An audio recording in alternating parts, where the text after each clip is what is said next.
Renommée pour sa Déclaration des droits de l'homme et du citoyen, la France a mis en avant les principes de liberté, d'égalité et de fraternité. En tant que nation, la France a offert au monde de grandes contributions culturelles, scientifiques et humanitaires. Nombre d'éminents individus d'origine française ont incarné l'esprit de solidarité mondiale à travers des organisations notables telles que Médecins sans frontières et Emmaüs International. Durant sa tournée de conférences mondiales en 1993, le maître suprême Qinghai a accepté l'invitation de chercheurs de vérité sincères à visiter cette ancienne terre de romance et d'histoires colorées pour partager sa sagesse et sa connaissance de la vérité. Nous vous invitons à présent à suivre la discussion du maître suprême Qinghai avec les membres de notre association lors d'un rassemblement international à Paris, en France, intitulé « Une histoire de Rumi, l'homme qui voulait apprendre la langue des animaux », datant du 1er janvier 2008.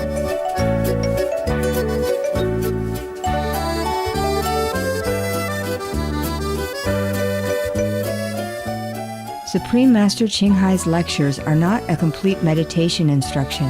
Please do not try alone. For free of charge guidance, please visit www.godsdirectcontact.org or contact any of our centers near you.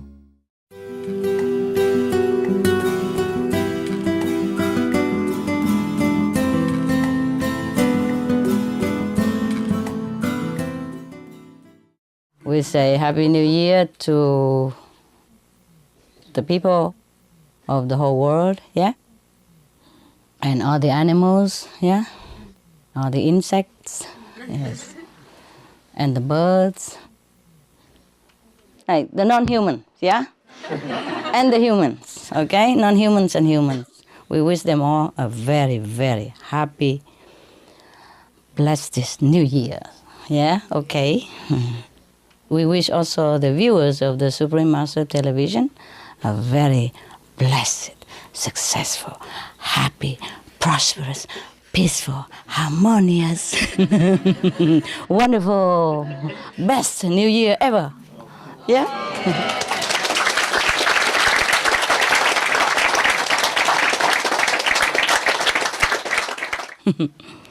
Okay, we say some joke. How about that? Yeah?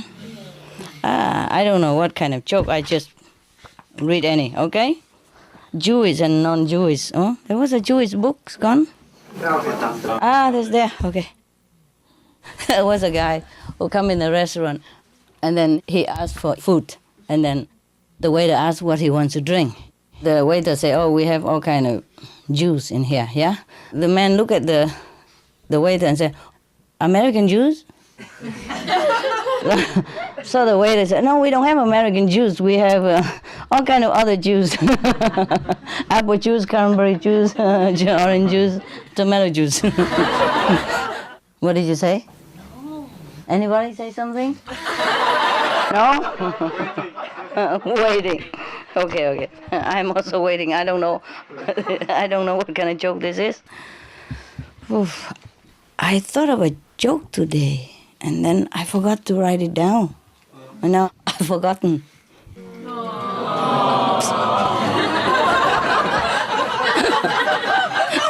You guys, so silly. I have no need to tell joke. Huh? You just laugh at anything. Good for New Year's. Good for New Year. Okay. A mouse caught hold of a camel's leading rope in his 2 forelegs and walked off with it. The camel, you know, yeah? The one with the humpback, yeah. Imitating the camel drivers, yeah. So the camel went along, letting the mouse feel heroic. He said, enjoy yourself, he thought. And then I have something to teach you soon. Okay. So they came to the edge of a great river, and the mouse was dumbfounded. What are you waiting for? The camel say, step forward into the river. You are my leader. Don't stop here. So the mouse said, I'm afraid to be drowned. So the camel walked into the water and said, it's only just above the knee. So the mouse said, I'm not stupid, your knee, not my knees. Not too bad, not too bad. Your knees are 100 times over my head. Everybody knows that, huh? Well, maybe you shouldn't be leading a camel, the camel said. Stay with those like yourself. A mouse has nothing really to say to a camel. So the mouse become very humble and say, would you help me get across the river, please? Please, please. So the camel said, okay, get up on my hump. I'm made to take hundreds like you across. No problem. The thing is like this. They have something here. A moral lesson for us like, okay, if you're not a prophet, but go humbly on the way of the prophets, you can arrive where they are. The mouse, like the mouse, yeah? Go along with the camels, yeah. Don't try to steer the boat. Don't open a shop by yourself. Huh? They're talking about you too. The English vegetarian trailer there. Listen, keep silent. You are not God's mouthpiece. It can be some other piece, right? Hand piece, yeah? Try to be an ear. And if you do speak, ask for explanations only. The source of your arrogance and anger is your lust, and the rootedness of that is in your habit. Someone who makes the habit of eating clay gets mad when you try to keep him from it. Anybody eat clay around here? Have you ever heard anybody who eats some clay? Yeah? I think children. Children, they eat clay? They eat things from, Okay. from a... Yeah, it's funny, huh? And they don't ever die or anything. Yeah, God bless the innocent, huh? Yeah. Someone who makes a habit of eating clay gets mad when you try to keep him from it. So being a leader can also be a poisonous habit, so that when someone questions your authority, you think he's trying to take over. You may respond courteously, but inside, you get angry. Always check your inner state with the Lord of your heart. Copper doesn't know it's copper. Copper, metal. Copper doesn't know it's a copper until it changes to gold. How can copper change into gold? Tell me. Possible? No. He doesn't know that he's bad until he's better. But what? The gold is better than the copper, right? But the copper doesn't know that he's poor until he's rich, until he becomes gold. Is that right? Now, no? Huh? Even more That's what I thought. We were better off before he explained anything. You always do the same trick. You confuse people. Yeah? First you say you're going to get slim, and now look at you. Huh? Get slimmer? You get slim. You are slimmer? No. I'm 1.5 stones. Yeah, but you were slimmer before. I last time saw you. And then you come up now, right? Okay. Who cares? It's your life, baby. Do what you want. Just don't tell us. Okay. Your loving doesn't know its majesty until it knows its helplessnesses. Oh, this is not a joke, is it? Now we discover it's not a joke. No wonder nobody laugh at all. Oh, wow. That's a story from Rumi. Huh? Huh? What? Good if it's from Rumi. Yeah, well, if it's from Rumi, it should be good, right? No matter what. Okay. There's another story here. The man who wanted to learn the language of animals. Yeah. A young man asked Moses, teach me the language of animals. Hopefully, listening to them will increase my faith. Strange. Did you ever ask a cow how to increase your faith? Yeah? All right. Human language seems to me mostly about getting food and fame. It may be the animals have different concerns, like what the moment of death means. Moses replies, "This is a dangerous ability for you to want." How come? Oh, yes. Wake yourself up in some other way. Try to learn about God directly, not from other people's words, not from books, not even from animal sounds.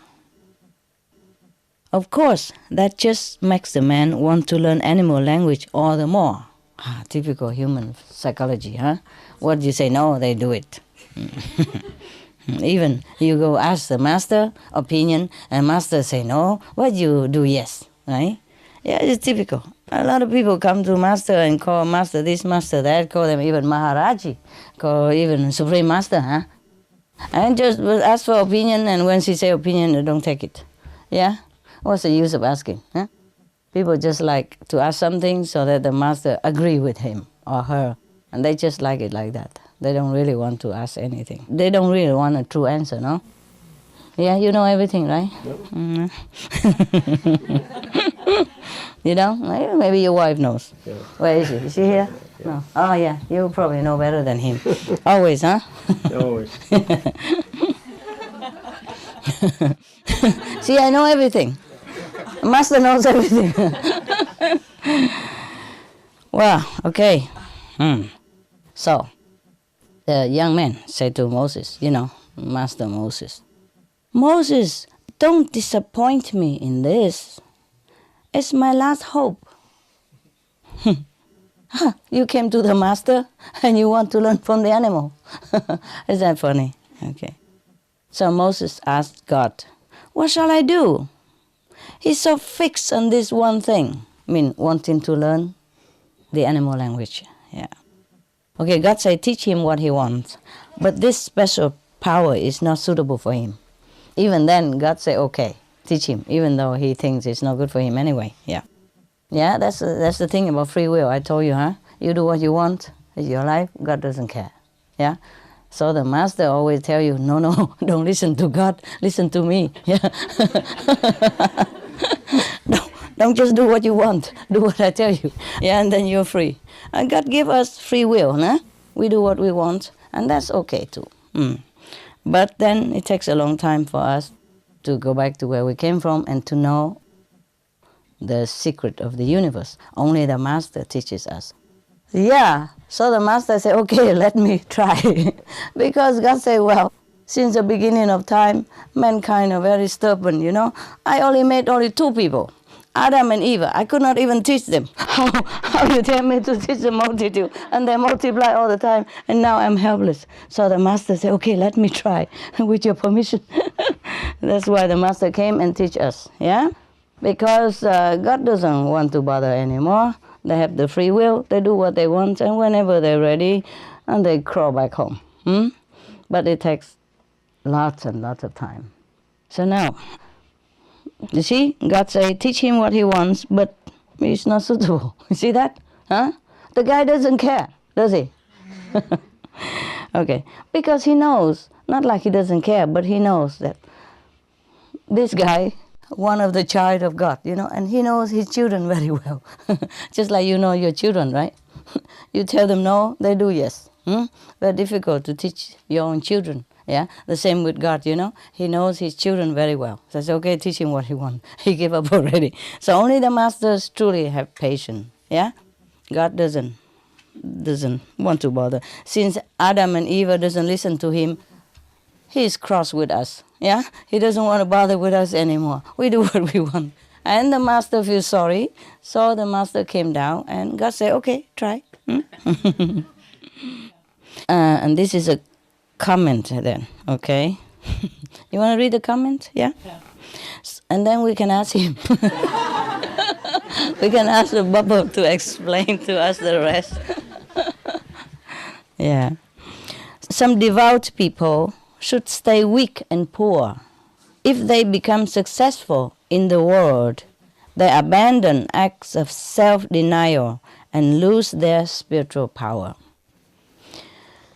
And numerous rose petals aren't an appropriate diet for everyone. Yes. So God keeps saying, though, give him what he's asking for. He's free to choose. Typical. Choice is the salt on acts of worship. If worship were compulsory, God would not be glorified. Okay, yeah, he's right. Fine. Good reason. Put the sword in his hand and let him become either a holy warrior or a thief. We have honored humankind with the gift of free will. Yeah, I told you. I know him in and out. I know this guy, yeah. Everyone is half honeybee, half snake. Some eat herbs like a bee, and their spittle is medicine. Others drink sherbet made from filthy water and from venom in their mouth. Venom? Poison? All bravos and well-dones are because of mankind's having free will and continuous watchful attention. Constant care and many small deliberate choices are what is praised most in this world. Negligent, self-indulgent people get put in jail, and in there they become careful. Everyone in jail is prayerful and ascetic, but when the power to choose is gone, prayers become worthless. Oh man. And it have another two pages. Or 4 or 5. What? 6? Oh well. I think it's a long lecture. Okay, never mind. We come to conclusion somehow, yeah? We keep reading. We still have 1 year ahead of us, right? It's only the beginning of the year. Plenty time. Sit there and wait. Okay. I don't know where they're going, so I continue, huh? Because it's long. Even my lecture is not that long. Okay, don't go sleep on me, huh? Okay. Okay. Right. Hold on to your freedom, if you have any. Hold on to your freedom, and choosing is the way God has honored you as the son of Adam. Yeah, he did not honor us too much, did he? Adam just ate 1 apple and then he kicked him out of heaven. And now he did the same thing to us, Tell you do what you want. Well, actually, in the beginning, he told Adam and Eve what to do, yeah? Like, don't eat the apple. But they went ahead and eat it anyway. So that's why God's fed up. So now he gives everybody free will. Because probably he learned that human psychology is not to tell them no. Tell them yes, and then maybe they do the no. Remember the story I told you about one guy, his wife drowned in the river. And then he go the way up on top where the river source come from to look for his wife. If somebody drowned, the body would be flowing downward, not up here. They say, you don't know my wife, she does everything. On the contrary.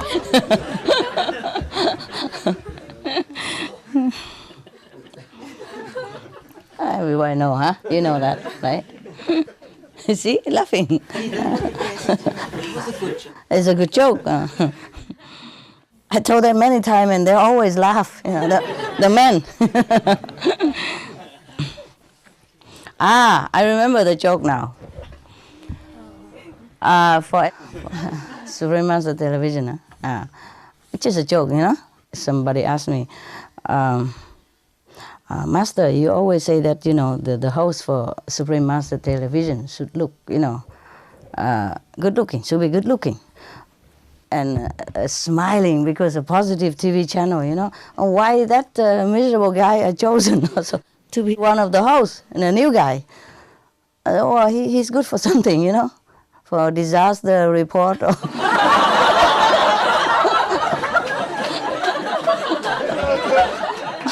somebody has to do that job, no? I mean, everyone is good for something, no? Okay, now you got it. I just remember that joke because it came across my mind today, and then I didn't write it down. I forgot, and now it come back. It's cool. It's cool. It came from nowhere. It fit nowhere in here, but but I remember it. All right, now, son of Adam. Oh, my God, that's why we're crawling here, huh? Because he was not in Eden, huh? Oh, what have us to do with our father, right? What have we done? No? It's Adam who ate the apple, and we we have to bear the sin. It's not fair, is it? No? Okay, that's why I teach you the way to go back. Yeah, and then you can ask the guy. It's not fair, right? We didn't even go to court or anything, right? We have no lawyer to defend for us. We just kicked out, and there we are, suffering. Okay, that's why in India they say, if God and Master stay side by side, whom I bow to, I bow to the Master. It's just a kind of devotion joke, no? I would advise you to bow to both, okay? Don't listen to the Master. Not really. God tell him to bow to the Master, huh? Now, once more, Moses say, what you want will terrify you. I don't think you really want it. Moses said to this young disciple, or young follower, yeah? So the guy still insists, I do want it. Please, teach me the language of the dog and the chicken. Why this? They're easy. Even I can do it. I didn't have to learn it. What? Huh? And the other one, wow, wow, wow. Why does he want to learn? You mean the inner communication, eh? Yeah. The telepathy, huh? But why dog and chicken, you know? All the animals have very interesting conversational skill, you know, the telepathy. Why dog and chicken? Perhaps at that time, Moses mostly in the desert, right? They don't have too many animals except dogs and chicken, right? So what he knows, he wants to learn. Okay, Moses give in. He say, it's done. Yeah? At daybreak, to test this out, the young man stands in the doorway and watches a maid shake out a tablecloth. A piece of bread from the night before falls to the ground, and a rooster quickly picks it up. A dog standing nearby says, this is not fair. You eat grains of corn, which I can't. You enjoy barley and all the rest, you know, the cereals. But that crust of bread, you know, how I love the greasy leftover scraps. So you should have let me have it, because you have other things that I cannot have anyway. So, you understand, yeah? That was such a mean thing for you to do, to scarf it up before I could get to it. So the rooster say, hey, don't complain, be quiet. God will give you something much better in place of this. The master's horse is going to die tomorrow. Tomorrow will be a feast day for dogs. Probably the meat, huh? Okay. As soon as the young man who owned the horse hears this, he leads the horse to market and sells it. So he sells it before he dies. Yeah. Because he hears they're speaking now, so he knows what to do. You see? Okay, let's see what's come out of it. So the next day, the rooster runs off with the leftover bit in the same way, and the dog have a similar conversation again. So the dog say, you said the horse would die, but look, the horse is gone. You lied to me. So the chicken say, that horse did die, but not here, because the man sold the horse, so the loss would be someone else's. He knew it, but he cheat, yeah, because he sell the horse as the living price. But as soon as the new owner bought the horse, then the horse would die on him, yeah. That means the new one, the one who bought it newly, lost a lot, yeah, because this man know it and he cheat. You see, knowing this language already cause you problem. What problem? What problem? Cheating. Dishonesty, yeah? You sell your dignity for some cheap price. But perhaps that didn't matter to him, this guy. Tomorrow, the mule will die. The mule, right? The donkey will die. Immediately, also the donkey is sold. The man heard everything. All right. And on the third day, the dog say, liar, liar, prince of liars, where is my surprise banquet, liar? So the chicken say, no, I did not lie. The donkey is really dead, but again, sold before it happened. Tomorrow I predict, I am always right, his slave will die.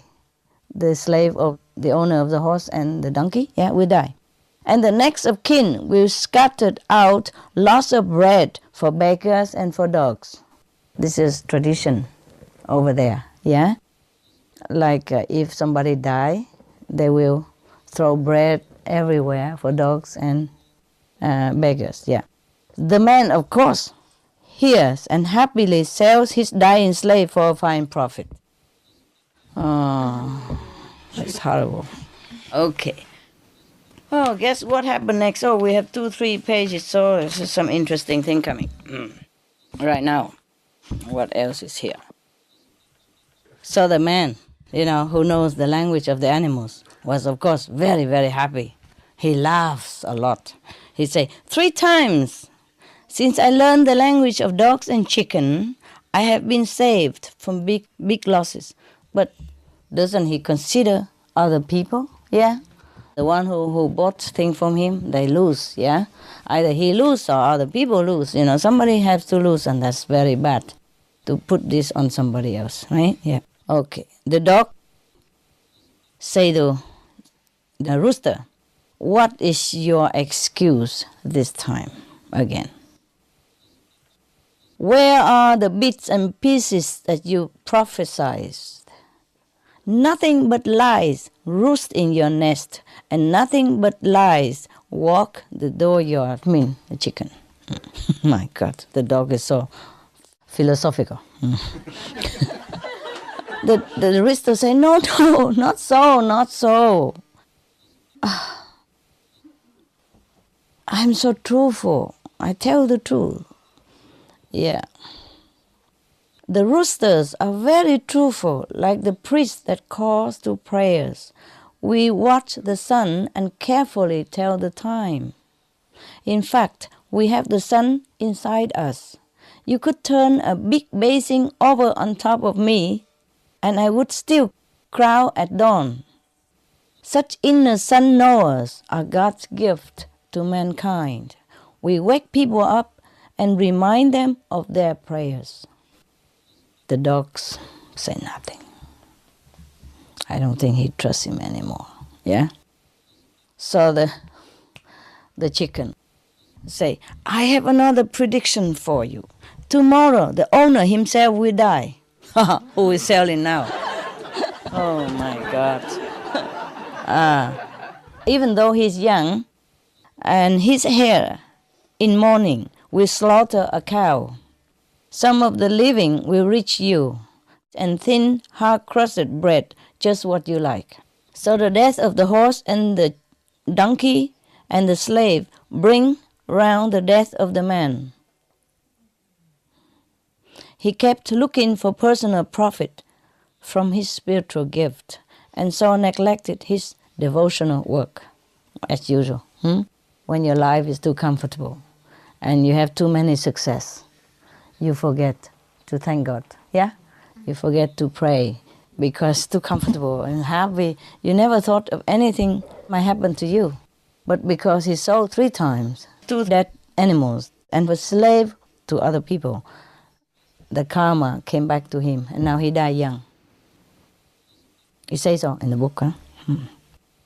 The one who acts without regard to getting anything back is God's beloved, or a friend of God. In this marketplace of the world, they mean the world is a marketplace. People sit on benches waiting to be paid. The child won't give up the onion in one hand until it has the apple in the others. Well, philosophy again, Nobody says, the peace of God be with you, without some ulterior motive about making money. Means that in the world, it's always like business, When people say something nice to you, they want something in return. Except us, We don't really. So do you hear a true salam? Mean the Arab word for hello, Peace be with you, Salam means the Arab word for peace be upon you, So, do you ever hear a true salam that somebody really means it when he said it? I listen to hear God saying, God's peace be with you, but it's rare.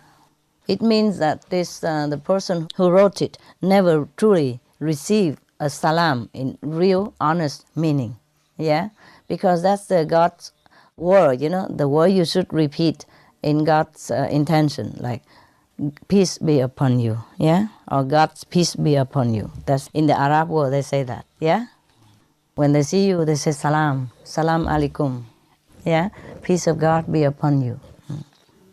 So the young man hears the rooster prediction and runs to Moses. Save me, Master, please save me.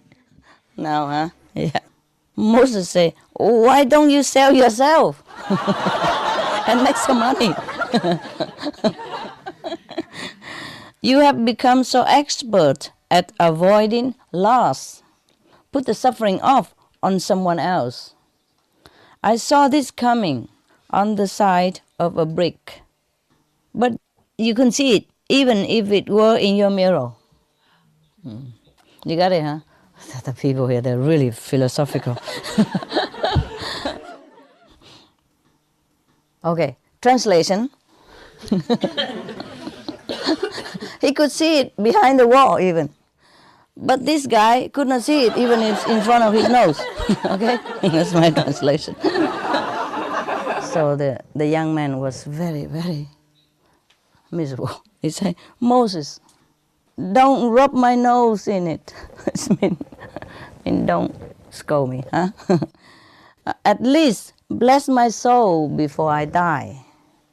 With that, he began to feel very sick. A basin is brought. Yes, try to vomit up your profiteering.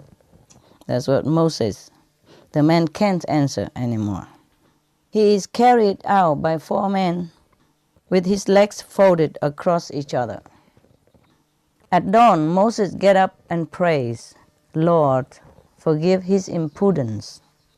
No one who can't keep his mouth shut is fit to learn the secrets of the unseen. Only sea birds live on the ocean. This one is definitely a land bird. He is sinking. Help him. Moses prayed for this follower, the one who sailed 3 times and couldn't sail himself.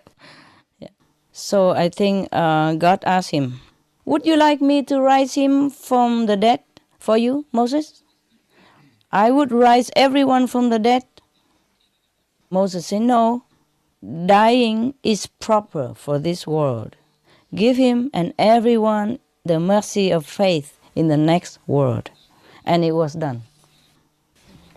At least the next world he believed God, then he won't be in a terrible situation then, in hell or something, okay. I tell you this story to remind you, this is the author, Rumi, not me, Rumi, not me, okay. I tell you this story to remind you that the loss of the body and the loss of material wealth is good for your spirit. By discipline and service to others with your life, buy it. Okay? Take it. Pay for it. Yeah? Buy, not buy, okay? B-U-Y. By discipline and service to others with your life. And if discipline comes without your asking for it, bow your head and be grateful. When that happens, God is paying special attention to you. And He's holding you close and whispering in your ear the original word. W-O-R-D. Got it? Yeah. Wow, that's nice. Good story.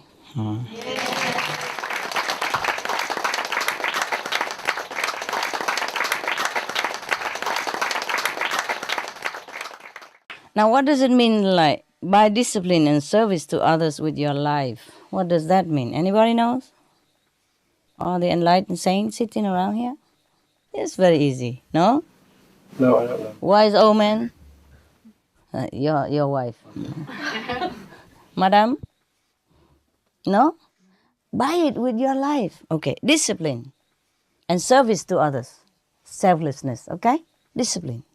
Discipline is the way, the precepts, the moral obligation of being a human. See? Discipline. The 5 precepts, that is discipline. The meditation 2.5 hours, that's discipline, okay? The knowledge of treat others the way you want to be treated, that is discipline, okay? He say anytime you can have somebody who can impart to you the discipline, or who can teach you how to discipline yourself, or who can kind of push you into disciplining yourself, buy it. I mean, you pay for it with your life, even with your life, okay? Not just with money. And if money means your life, then give money, okay? But buy it with your life. And service to others, that means selflessness, né? Like you go out and help people in disaster, yeah? And you do everything to help others to be enlightened. And that is a service to others. If any time you can have this opportunity to be disciplined, to serve others, buy it.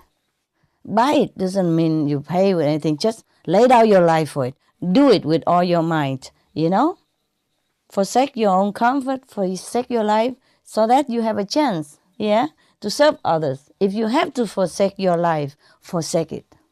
Buy it with your life means whenever you have a chance to be disciplined, to be good, to serve others, then you lay down your life for it. Yeah? Do it with all your might, even if you die for it. Die for a good cause. So it's very easy. And if discipline comes without your asking for it, bow your head and be grateful.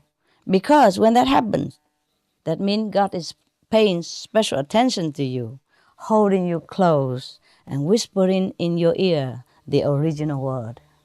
That is when God is pleased with you. Yeah? God thinks you are okay. Translation, you are okay. Yeah? And God give you the guanyin, the original word. Yeah, the original sound. That is when God is pleased. Because He said, when discipline come to you unasked, that means, by chance you just met the master. Yeah? Oh, you don't know how, but you just meet the master, and then that's when you get initiated and get the original words. The guanyin method? Is that easy? Or you need a bubble to explain? You need his explanation? Hey, African. Where are you living now? In London. Oh, why? How you can stay there? UK also. Oh yeah? Yeah. Then it's easy for you to go to America. Yeah, but only 3 months. Well, 3 months good enough. You can ask for the embassy and you have 6 months, And you stay in London now, huh? Yeah. That's cool. Anywhere it's the same. Okay, cool? Yeah? Yeah. Happy? Yeah.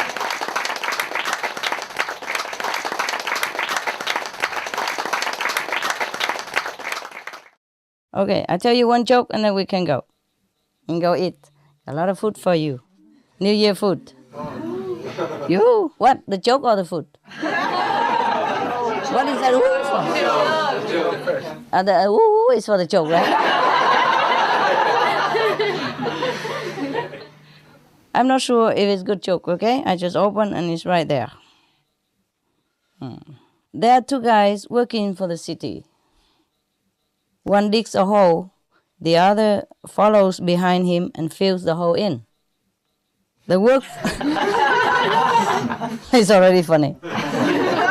They work furiously all day without rest. And one guy digging a hole and the other guy filling it in again. Okay. An onlooker is amazed at their hard work and dedication, but can't understand what is it they are doing.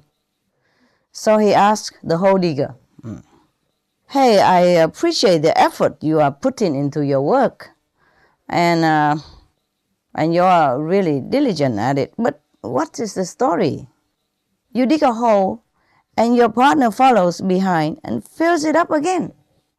So the hole digger wiped his sweat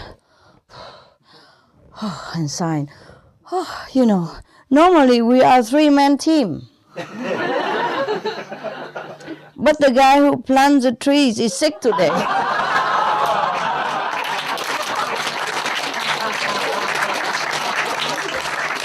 Wow. That's really funny. Wow, that's really nice story. Good joke, huh? That really make me want to read one or two more. Should we? Yeah. You're not hungry yet? No. Wow. Joke. Okay. Well, just in case, okay. I'm not sure if the next joke funny, okay? Because I'm also first time see this book. Okay. Sometimes they bought me some books and I read from it. Yeah. Sometimes they research from internet and give me also type books, Okay. Okay, I make up another joke and then we go, okay? I hope I just look at the punchline first to see if we had it. Okay, we didn't. A company restructuring in order to clear out the dead wood and show a higher end of financial year profit. And so he hires a new CEO to commence shaking up the business. God, all this vocabulary. It's like they're clearing up and hire another CEO, yeah? Okay. This new boss is determined to rid the company of all slackers. So on a tour of the facilities, the CEO notices a guy leaning against the wall, doing nothing. So the room is full of workers, and he wants to let them know that he means business. So the CEO, new one, walks up to the guy and barks, "How much money do you make a week?" asked the leaning on the wall guy. So the young fellow shudders with surprise, but stands up straight, looks at him and replies, "I make $300 a week." Why? $300. Yeah. So the CEO then hands the guy $1,200 in cash and screams, "Here is 4 weeks' pay. Now get out and don't come back." I hope this is not the boss. Feeling pretty good about his first firing, the CEO looks around the room and asks, "Does anyone want to tell me what that goof-off did here? What is that guy doing here in this company?" So with a sheepish grin, one of the other workers mutters, "He delivers pizza from the pizza place 5 blocks from here." He's just a pizza delivery. Oh my God. Give him $1,200 and get out of here. Don't come back. Oh, wow. Okay, guys. Now you go out, eat. Okay? Yeah, because I'm afraid the food get cold. And don't look at it. This is for the workers around here. Okay. The girl who asked for one more envelope? Here. Thank you very much. Because we happen to have a little bit more. But we'll save it here, okay, guys? Don't try to look at it. You're welcome. And don't think about it. Okay, that's the problem when sometimes I want to make some exception for somebody. Then everybody else wants the same, you know? That's why I don't want to do it. You know, it's not fair for everybody. Everybody has a husband, a wife, a friend, a kids, or a would-be initiate at home, right? I know that. Yeah, it's okay. Okay, never mind. This is for your brother and your wife and the will-be kid.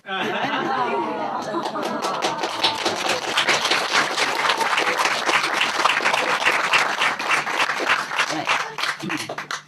Normally I don't give, but tell him to behave, okay? Yeah. Huh? His mother also. His mother? Yeah. Oh, man. Mother. Madre. Huh? Tu madre. Huh? Su madre. Su madre. Tú. Tu? Yeah, I say tu. Why you correcting me? I mean your mother, right? Okay. Anybody? Bon appetit. Yeah?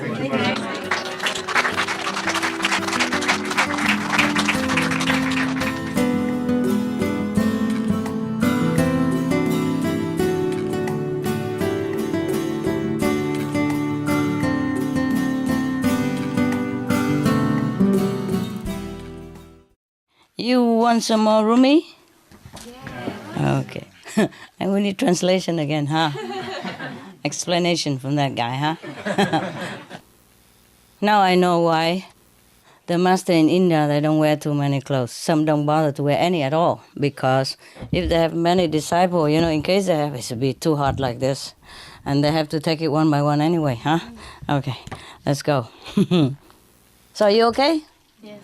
Happier now? Yeah. You happy and you cry? That's very good. It's good to cry, you know?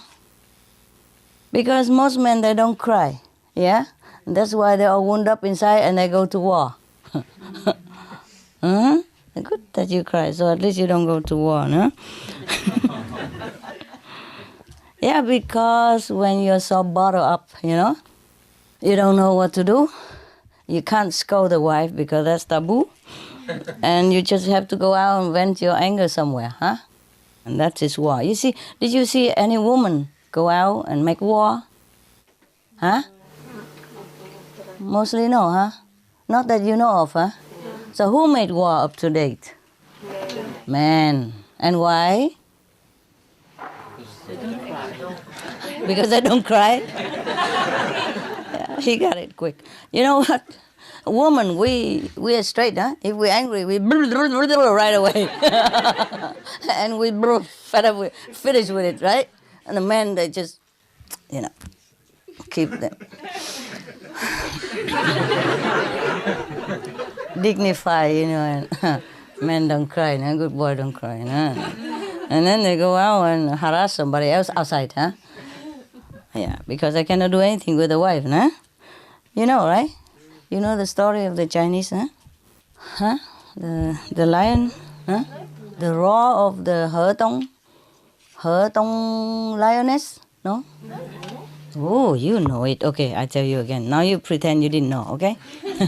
In case, you gotta laugh though, huh? Okay. It's like this, yeah. There was a general in China all the time. A general in China, huh? He's a big general, biggest one, yeah? But he's a very good soldier, yeah? Good general, good commander-in-chief. But he's very afraid of his wife. Everybody knows that. And all the soldiers feel sorry for him so much. And they keep telling him, "What? You're the general. Why are you afraid of that little woman? She's only half your size even. Huh? I don't understand why you're so afraid of her." Oh, he said, "No, I'm not really afraid, just respect, you know." Okay. But they all know that he's very afraid of her. So one day they said to him, "Okay, you know what? We are all behind you. Now why don't you just go home? And we all come with you, you know, the whole army of China. Can you believe how many millions of them? We are behind you, you know? And she will know what kind of man you are. Okay, let's go." After pushing so many times, the men go home, okay? we stay outside and you go in and show her who is who, okay? Anyway, so the men come in, knock at the door, and there come a little woman about my size, come open the door. He kept knocking a long time, and she was, kind of busy inside. And then when she comes, she say, "What?" Very loud, because he disturbed her so early in the morning. She needs her beauty sleep, so she say, "What?" And the guy was already shaky, And she looked at all the shoulders, standing behind there, with the stiff position, Oh no, what do? They do like this. They do like this. I don't know, how do they do it? Okay, like this, they walk like this. Yeah, they don't look in front, they look on one side. Huh? Or like this, no? Looking like this, huh? Yeah, because she's so famous, and everybody wants to look at her. But they don't dare because the army, they have to look this way, but they're all like staring at her in the corner of their eyes to say, "What are these jerks doing here?" So he was already lost all his 7 eloquence powers. So he said, "No, nothing. Just to let you have a look at them." Like when a president go into a country. Just a parade for your loveliness. No, okay. Yeah. Oh, then all the shoulder give up since that day. Don't know what to do. Don't know what to do with their boss, because I guess they also have problem at home. So they understand him. I let him alone. But you see, their shoulders. This is not much of the problem. But when you are general of the whole national army, commander in chief, and this is just too much. So now, huh? Yeah, but I bet he's very, very heroic when he's in a battle, and when he deal with his subordinate, he must be a very, very dignified guy, no? Anyway, that's that. Huh? Why did we talk about that? Why? Because brother was crying. Crying. Good. Yeah. Any of you want to cry and do it, then I'll get on with my job then. No? Finish? Yeah? Yeah. Did you see any men cry before? Yes. A lot? A few. No. Not No? many. Not many. And the one who cry, how are they? They good? They're bad? They're gentle? Huh? Gentle. Good and gentle. They're gentle? That's good. Yeah. You see? The one who don't cry is the one who go out. If you cannot vent your anger, and then you bottle up, and then you have to go and vent it somewhere else. I prefer just cry at home, eh? No. You don't have to cry in front of the wife. You go in the bathroom and do it all by yourself. Huh? Or in privacy, no?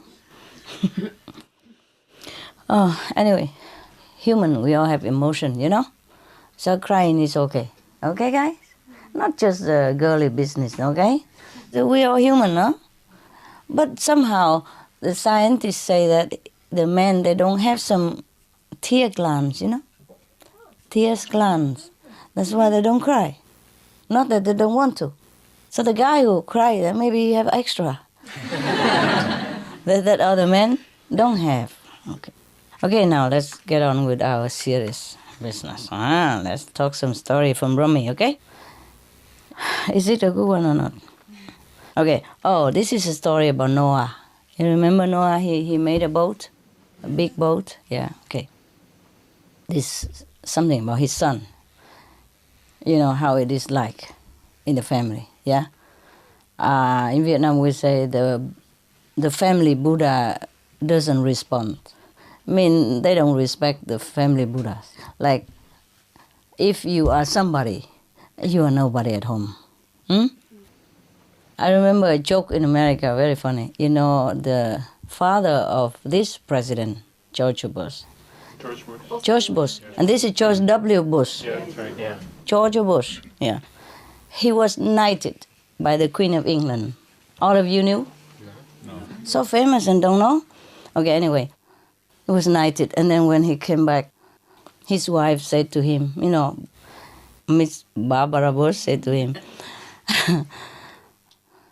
George, make me a coffee. So he said to her, I'm knighted, you know. I'm Sir George Bush, you know.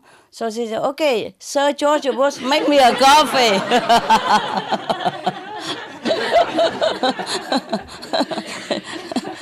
Sir George Bush, make me a coffee. Yeah. So here is the story about the son of Noah, yeah? That he doesn't really listen to his father. Yeah, okay, now. The master Rumi said to his disciples, don't be like Canaan, no? Not Cain, Cain is another guy. Yeah? Cain and Abel is another one. Canaan, grandson of Noah. Don't be like him. Okay, why? He's telling now. Okay, because he wouldn't get into the ark. The ark that his father built at that emergency time, remember? Because he doesn't believe his father. Yeah, as I told you, the Buddha family is not responsive. It doesn't mean he doesn't respond, it's just that they don't believe that he would respond. Yeah, the family member. Yeah, okay. Well, I have some similar stuff with my family, but it's less than this. It's better, okay? Yeah. My father, he stopped smoking at 70-something just because of me. Yeah. He did it all by himself. I never said anything. After we met, then he told me he did it. I said, thank you, Bob. Very good of you. Yes. And I asked him whether it was difficult for him to stop smoking. He said, no, it's easy. Yeah. For you, I do anything, as I said. Yes. So cute. Yeah. Okay, now. Canaan. Noah's son wouldn't get into the ark. Yeah. He was swimming and saying, I hate my father. I won't use that boat. I mean the boat that he built.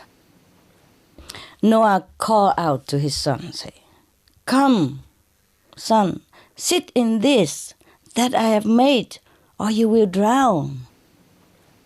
No, the son said. And then the father said again, don't do it, Canaan. This flood extinguishes all candles of human ingenuity. Only God's candle can make it through these waves. Stop your arrogant claims and get in, his father said to him. So he said, no. I can make it to that mountain top, the son said. I'll be safe there. I can make it all alone. Mountains are just bits of straw in this storm. There's no refuge except with God's beloved. That's what his father said. Noah said to his son like that. Mountains are not even safe, yeah? The son thought that if he swim, he can swim, you see? And if he swim to that mountain top, he'll be safe. So he don't need the father. That's what he said. But the father said, no. Only God's blessing can save us. Mountain is nothing. At this time, it's such a big deluge. So the son said again, when have I ever take your advice? Yeah. So your words mean nothing to me. In either world, leave me alone. I mean, in this world or the next world. So leave me alone, he said. Oh, little father. He said, little father. Okay. So Noah continued saying to his son, until now, you have shown contempt for me and for God. Wow. You guys know very well, huh? Some of you, right?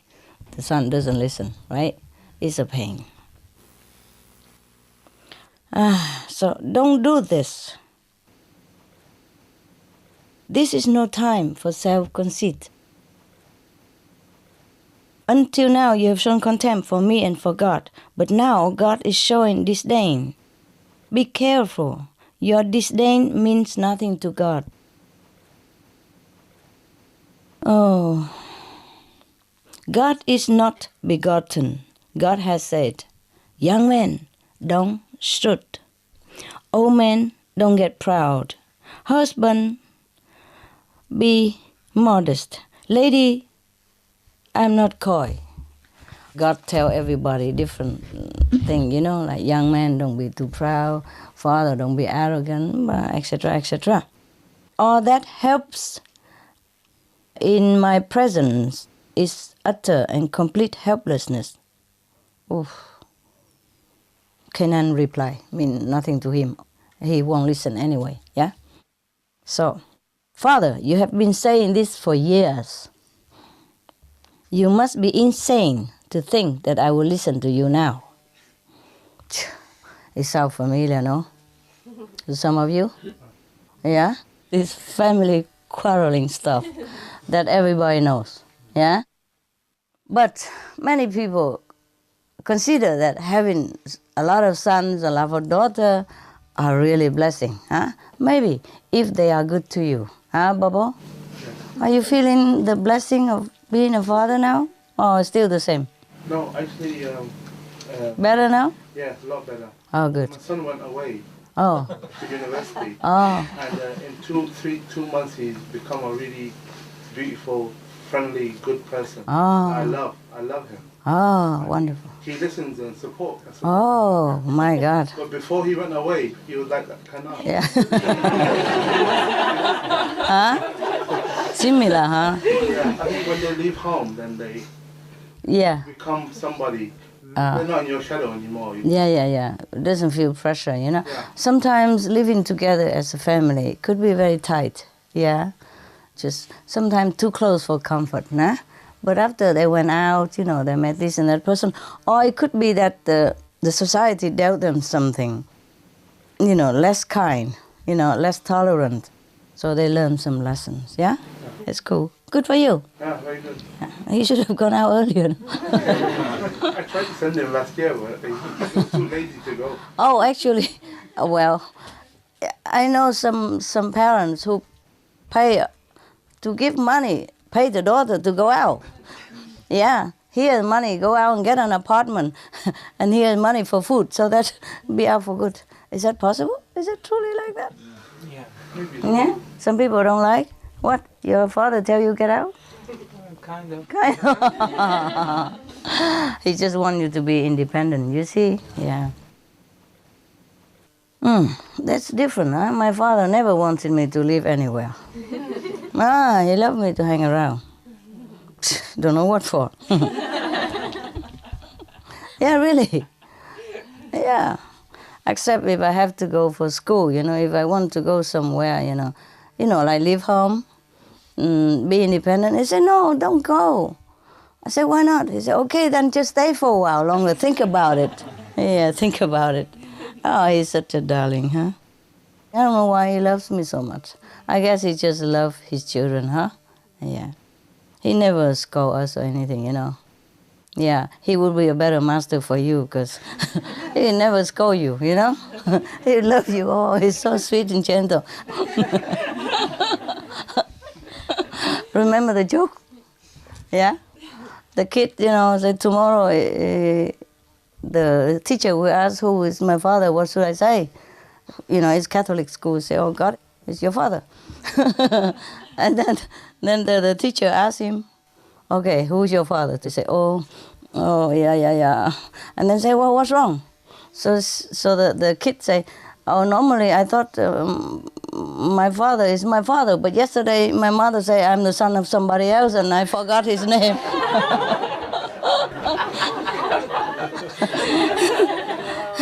You know the story, no? Oh, okay. Wait, here come. Can continue. I have my own wisdom. I don't need your tiresome preaching. But the father said, but what harm will it do, my son, to listen just a little longer? He's been speaking same thing for years, so just listen once more time. How would it hurt you, But the son just don't listen, and so father, son, back and forth, yes, no, see, no, nine, yeah, Like that. While the water keep rising up, huh? Oh my God, what an ego. Suddenly a wave came that buried Canaan and tore him to pieces. Oh God, that was too quick. Huh? That was too quick. They didn't prepare us. Remember the story I told you about the cat? First the cat was on the roof and then the fireman come and all that. I should have said something. You know, like Canaan was on the roof and then slowly, you know. They didn't prepare us. Oh, that's terrible. What kind of master Rumi was. He didn't prepare nothing, you know. This just poof. He die. Never mind. It's not a fun thing, yeah, to laugh at, but it happened already. So now, what do we do next? Okay. Noah said in prayer, "My Lord and King, you have taken this one from me," in the son, huh? "Yet many times you promised that my family would be saved." So God answered, "Canaan was not one of yours," huh? Different father now. No, I'm kidding. Canaan was not one of yours. Can't you see that he is blue and you are white? I mean black, dark color, no? Blue. Well, sometimes... See, black and blue, they always go together, so either of them is okay. God meant that, you know, the spiritual color is different, you know? When you practice well, the color of your light is white or golden, yeah, or rainbow color. If you don't practice well, your color is black or blue. Dark blue, huh? Very dark blue, almost black, you know, or coffee, or mixed, yeah? Muddy. So probably God refers to that, hey? Okay? When a tooth is rotten, God continue, huh? Pull it out. It's not a tooth anymore. It's decay, yeah? If you don't, you know, pull the teeth out, the rest of your body will be miserable. Oh, it's truly like that. I know that from my dog. Be rid of it, even though it was once yours. That's what he meant. Yeah, okay. Yeah, it's true like that. You know, when I adopted Lucky, his teeth were almost all rotten. So after the dentist took care, he has only 4 left, you know, 2 upstairs and 2 downstairs. You know, or the dog come here, he's like, and his 4 teeth all short, you know. Yeah. Anyway, so if you think Lucky is very sweet, and don't try it too hard, okay? He's very possessive, that guy. He loves me absolute. He loves everybody else too. But when he's on my lap, that's his lap. Don't think about it.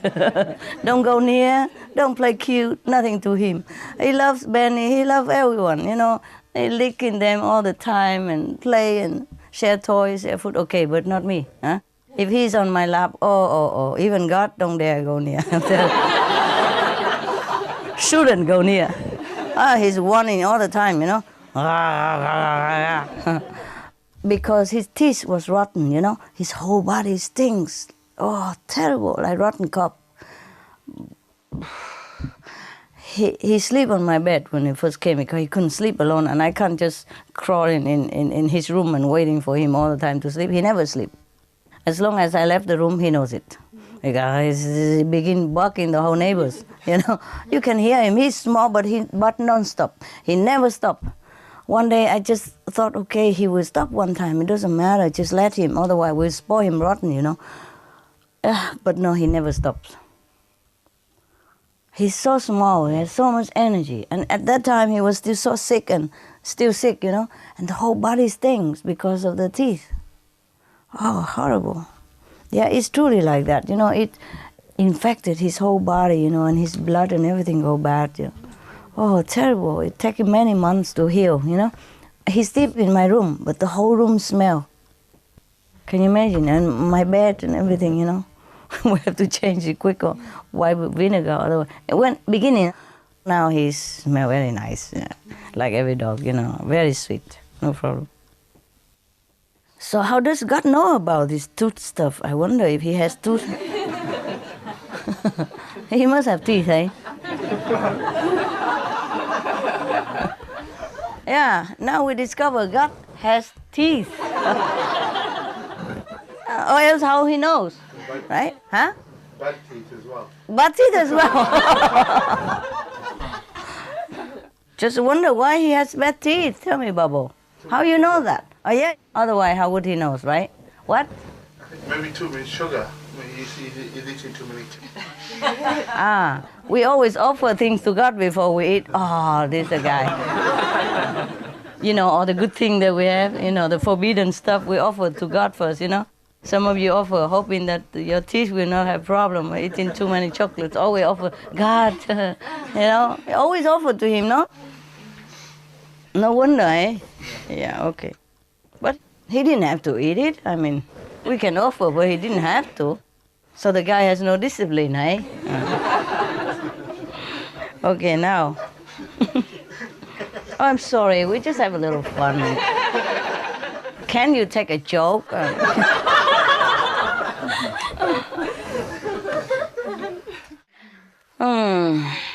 Okay. And Noah replied to God, saying that, I'm rid of everything but your essence. You know how I am with you. As the garden is with the rain.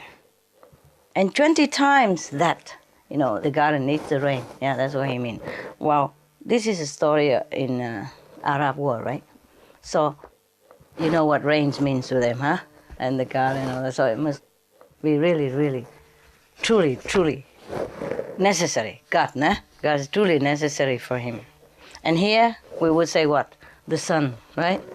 We would say, I am with you like the sun, with the garden, yeah? Because here we don't have sun, right? We have too much rain sometimes. So it's a different thing, okay? Don't say why.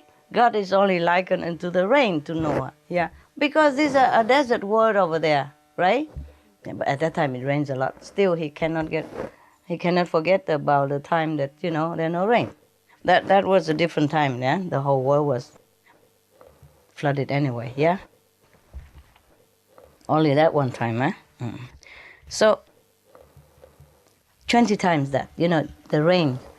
I mean, God is more important to him 20 times more than the rain for the garden. That's what he means. Yeah. Now, living in you, rejoicing in you, like a beggar receiving all he needs directly from wealth itself, with no one's hand in between, not united, not separated. Perfection, no quality, no description, no cause. I mean, he and God completely one. Huh? One and not one. They don't feel separation, they don't feel united. This is a kind of samadhi feeling. Yeah? Yeah? You know, right? Okay. Before the flood and after it, every word I say is of you, in you, from you, as a woman speaks night and day with the ruins of her beloved, where now she lives in perpetual conversation. That's too philosophical, But this is an old writing, and I translated direct, so it's, like that, nah? I mean, as a woman who has been separated from her beloved and now suddenly together, again and talking, yeah. A lover seems to be facing a wreckage, but I hear the song of praise coming back from the ruins, an echo of your name, I mean God's name. I love your name. I love it double. That's why the prophets love the mountains. Because of the echoes. Little low hills won't do. They don't send your name back to me when I say it. Only big mountain echo God's name. Wow, he's so romantic, this guy. To talk about God, huh? And say, God, Noah, Noah, I will raise Canaan and all these others from the dead if you wish. I don't want you to grieve. Oh, now God feel, he praised him so much, so he relents, I guess. So, what do you think Noah say? Did you read the Bible? Okay, guess. No. Drown me as well, he said. Drown me too. Noah, drown me too. Keep drowning me every moment. Your will is my joy. You make happiness. I am grateful. I carry it with me as my soul. I only see you. I'm in love with whatever your creating does. You make happiness, I'm grateful. You make disaster, and I'm patient. Anyone who loves your making is full of glory. Anyone who loves what you have made is not a true believer. Do you understand the last sentence? Pardon. Can you say it again? Anyone who loves your making is full of glory. Anyone who loves what you have made is not a true believer. That's so plain like your nose. He means whatever he's making, continue making, it's okay. But like whatever he made already, like you love the creation of God, the creator. Okay, you cling to the house, to the husband, to the wife, to sons and daughter. It's already made things. It's not true believer. It's an attachment. You capish? Well, he means is that whatever happened, whatever God sent them any moment is okay. Yeah? So even if he make disaster, like drown his son or something like that, that is a new making, you see? And anything that made already, like, the earth, the possession, the house, the relative, the friend, that's already made. And if you love and attach to them, you're not really loving God, you see? So if God, whatever God does, any moment, you love it, and that's okay. That means the making. Do you understand now? Yeah. Okay, man, maybe you need some translation from that bubble guy over there. You got it? Yeah. Well. That's beautiful, Master. Beautiful, huh? I love that, the way Noah's devotion to God is so beautiful. Yeah, I know. That's why God tell him to make the ark and drown everybody else. The way Noah talked to God is really touching and beautiful. Very, very, yeah? Yeah, anyway, that's what it means, eh? We can also laugh at death. There's no big deal anymore, yeah? After we know God, no? Wherever we go is the same. Take this body or another body, okay? While we are there having this body, we enjoy the cakes and the chocolate. Or we have another body, we enjoy something else. Okay? No big deal. All right. It's not really a joke, but sometimes we laugh at our stuff, We laugh at God, we laugh at us. It doesn't matter. Okay, cool, guys? Want a couple of jokes? Yeah. Oh, let's see if the Jewish can laugh here.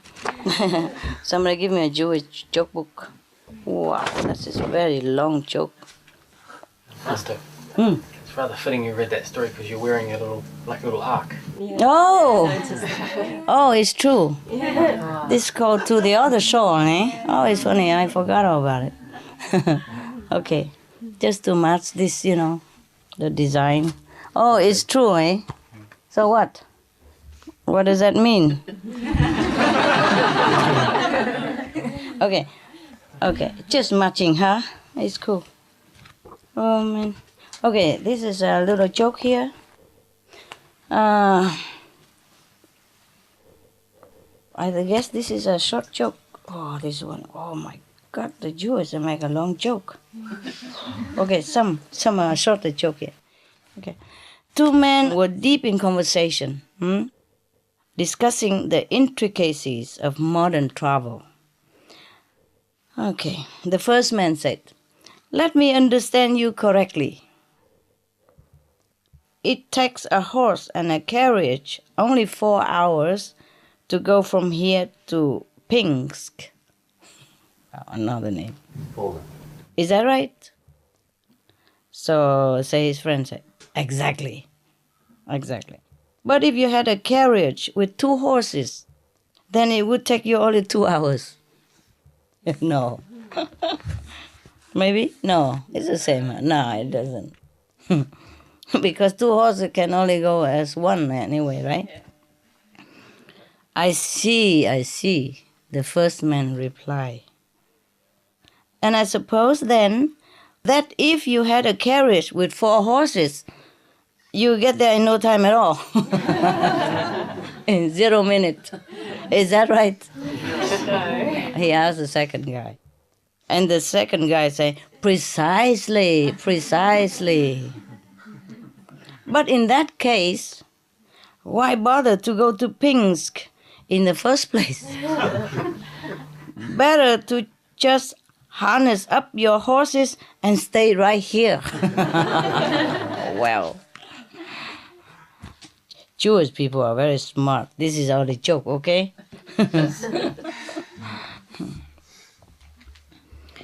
Another joke. In certain city, the cantor was about to marry off one of his daughter. Okay. But he had no money for her dowry. So the congregation voted to advance him 200 zlotys. Yeah. Okay, maybe euro, okay? Zlotys. $200, whatever, okay? So which would be deducted from his salary over the next 5 years. Wow, that's a lot of money. Because Cantor was a proud man, he insisted on appearing before the board of directors, where he made the following statement. My friends, I want you to know that I am accepting your kind offer on 2 conditions. If I should live another 5 years, that is your good fortune. But if I should die before this debt is paid, well, that is simply my good luck. Oh my God.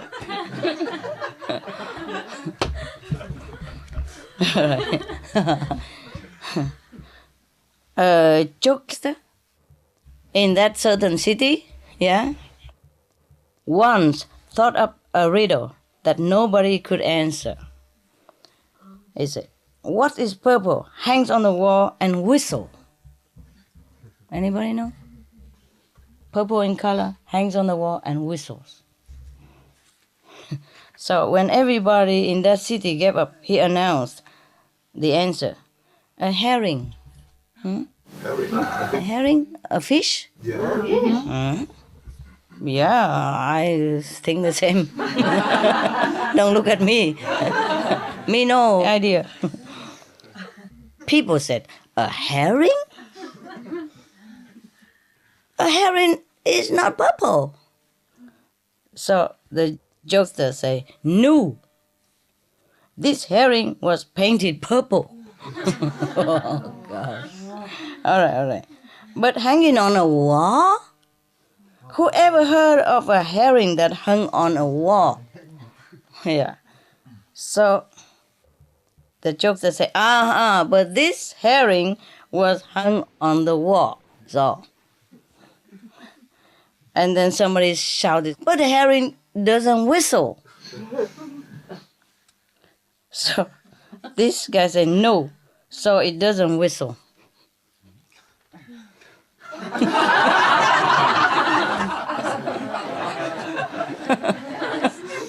Why are you laughing? Huh? It's too funny. It's not funny, huh? Yes, it is. It is funny. Then go ahead and laugh, man. Why you have to tell me that is funny? I think it is very funny. It is very funny. Then laugh again. I don't think it's so funny. Why is it so funny? It's too funny. It's too funny. Yeah? Maybe I don't. What's funny about it?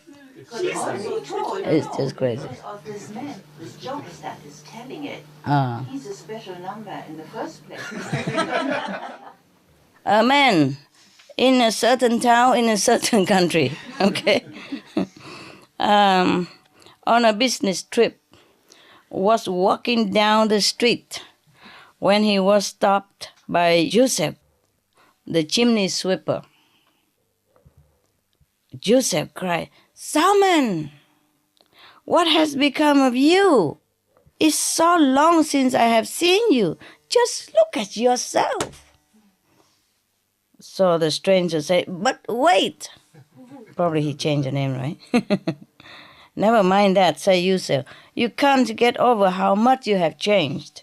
You used to be such a big man, built like an ox, and now you're smaller than I am. Have you been sick?" Oh, this similar joke we have already. And the stranger said, "But no, they said, never mind that." "And what has become of your hair? You used to have a fine head of black hair, and now you're completely bald." This is another word. And the man said, "I'm not Salmon."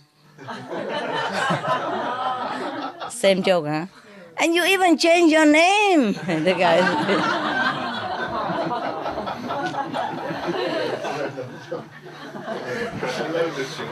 Lovely, huh? Wow, this is I don't know if it's good or not, but it's a long joke, so we look for a short joke, okay?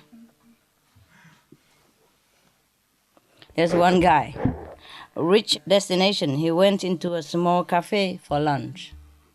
The waitress came to take his order, and he asked her 2 onion rolls. As soon as she brought them, he said, "I changed my mind. I'd rather have 2 bagels. Is that all right with you?" "So very good, sir. They are even the same price. No problem." So the waitress took away the onion rolls and returned with 2 bagels. And he quickly consumed. As he rose to leave the cafe, the waitress stopped him, saying, "Wait, sir, you haven't paid for the bagels." So the guy replied, "What do you mean? Didn't I give you 2 onion rolls for the bagels?" "That's right, sir, but you didn't pay for the onion rolls either." So the guy said, "Well, of course not. Why should I pay for the onion rolls if I didn't eat them?"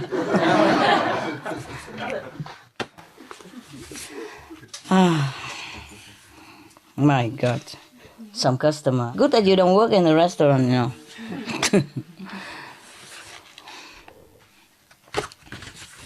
Did you hear the news on the Supreme Master TV? There was a waitress who got $50,000 and a car after the guy died. He left her some money because she has been serving him lovingly, you know, attentively for many years before he died. Okay, anyway, whatever job you do, you just devote yourself to it and you'll be fine. In Vietnam, we say that. Stick to one job, you know, be a refined worker and then you'll be fine. Okay, this is not too bad here. The man went to an inn on the outskirts of town. It was a pretentious establishment. And when the main course was brought to him, he was dismayed to see such a small portion of meat. He immediately broke into loud sobbing. At once, the innkeeper ran over to his table and asked him, "Is anything wrong, sir?" So he cried, "Oh, to think that for this little morsel of meat, a great big ox had to be slaughtered."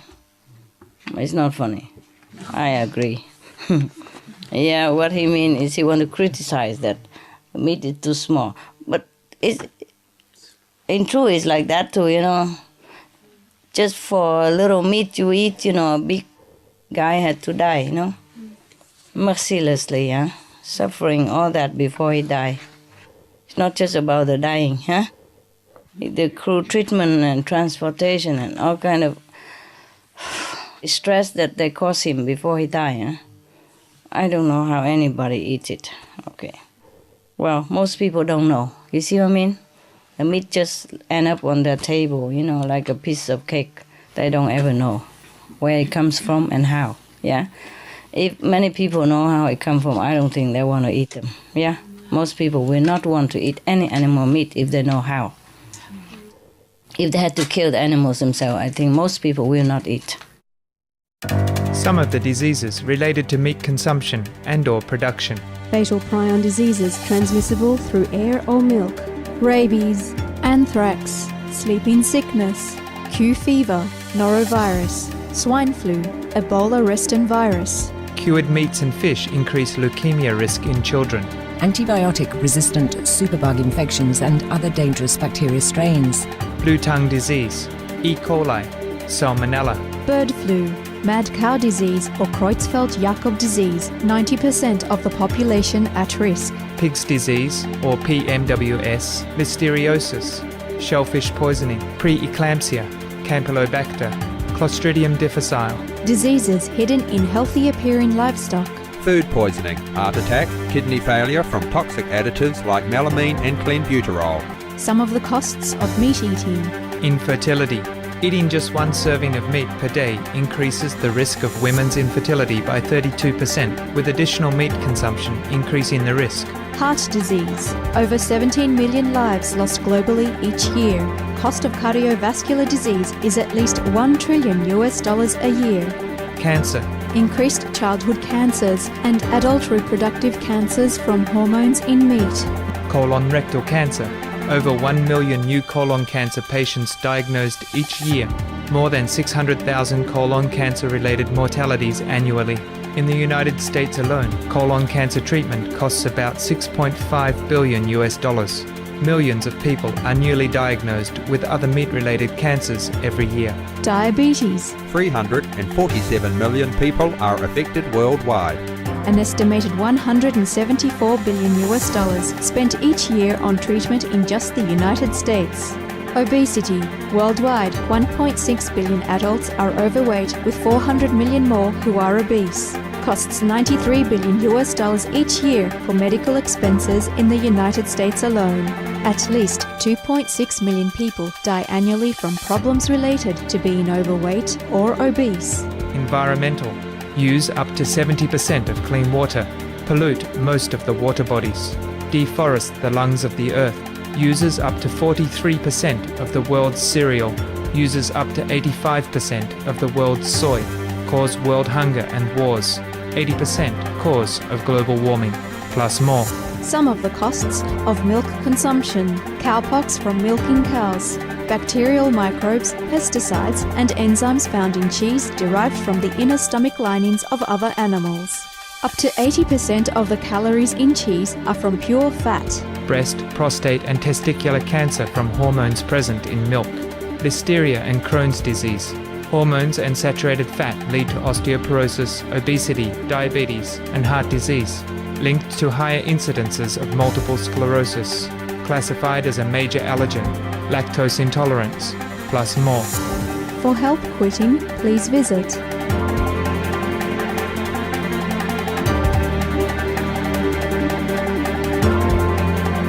For more urgent information, please visit www.suprememastertv.com/killers.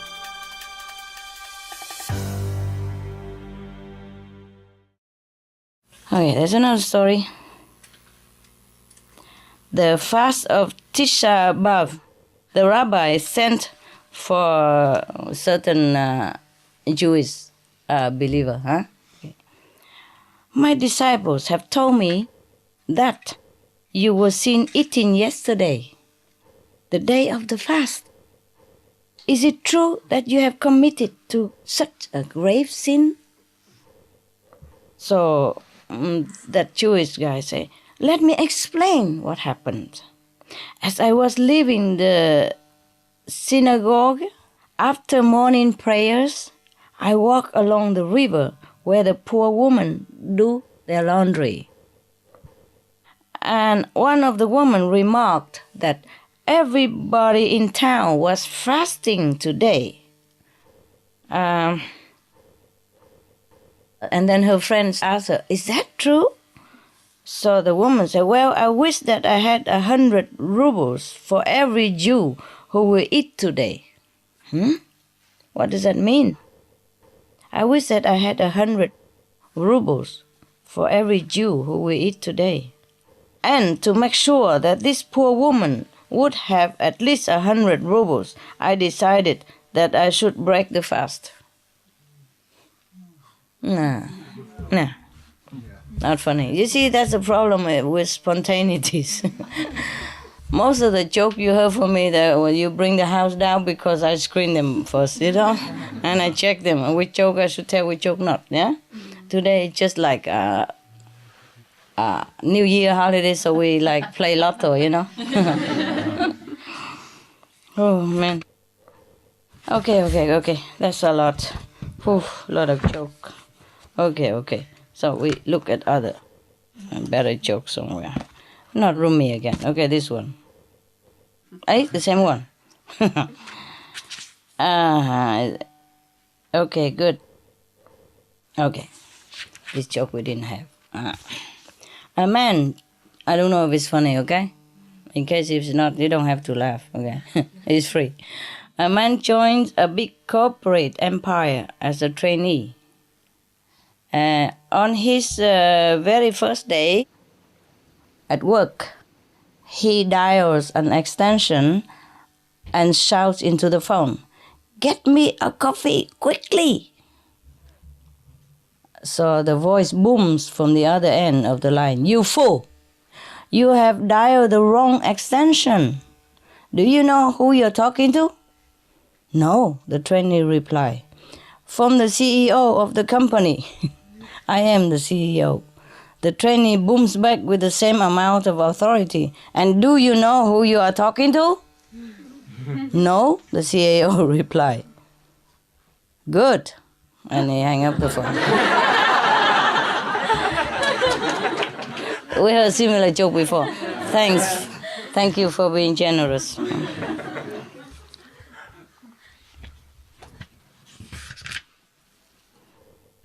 I don't like long joke. I'm just checking. Shorter joke. Okay.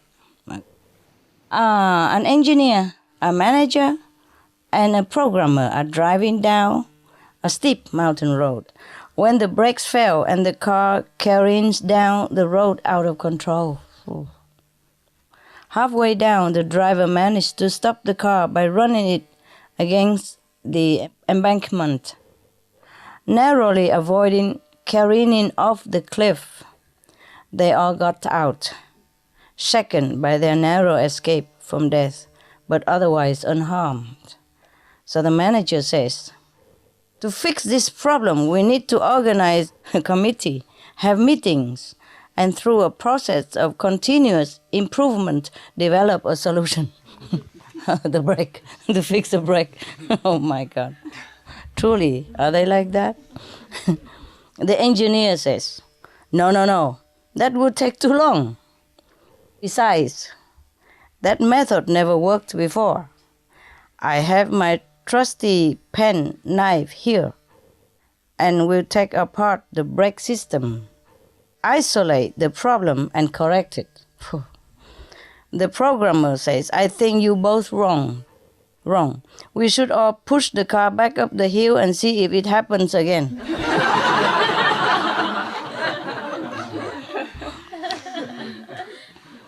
Okay, not too funny, huh, guys? We used to have better joke, huh? Forget it. Maybe next time.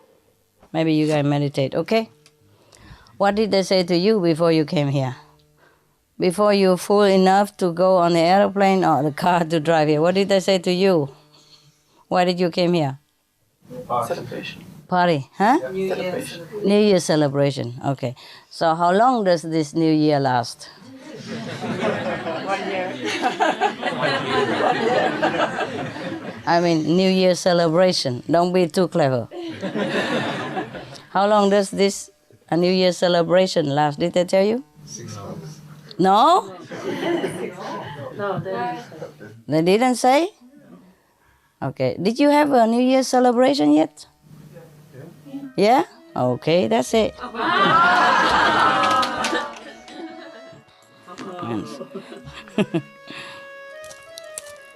Okay, meditate, guys. Yeah?